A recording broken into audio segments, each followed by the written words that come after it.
বিসিবিতে বড় ধরনের পরিবর্তন আনছেন তামিম ইকবাল। তামিমের লক্ষ্য ব্যক্তিগত পছন্দ অপছন্দ বা অহংকারের জায়গা বাদ দিয়ে দেশের ক্রিকেটকে আরও গোছানো ও আধুনিক করা।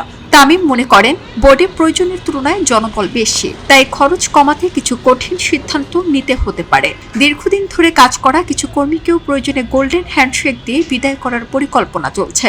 এ নিয়ে সমালোচনা হলেও পিছিয়ে আসতে চান না তামিম। তার কাছে সবচেয়ে গুরুত্বপূর্ণ বিষয় হলো কে পছন্দের মানুষ সেটি নয়, কে যোগ্য সেটিই আসল। ব্যক্তিগতভাবে কাউকে পছন্দ না হলেও যদি তিনি দেশের ক্রিকেটের জন্য ভালো হন তাহলে তাকে নিয়েই কাজ করতে চান তামিম ইকবাল। তিনি চান বিসিবি ও দেশের ক্রিকেটের উন্নয়ন। তামিমের আরো বড় পরিকল্পনা রয়েছে।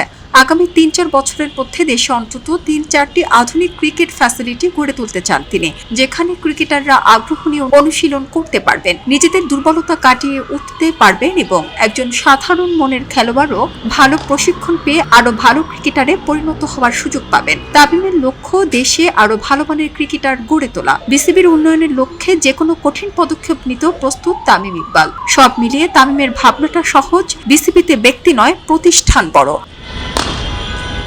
সারা জেরিন, খবরের কাগজ, স্পোর্টস। খবরের কাগজ, নিখাত, নির্ভীক, নিরপেক্ষ।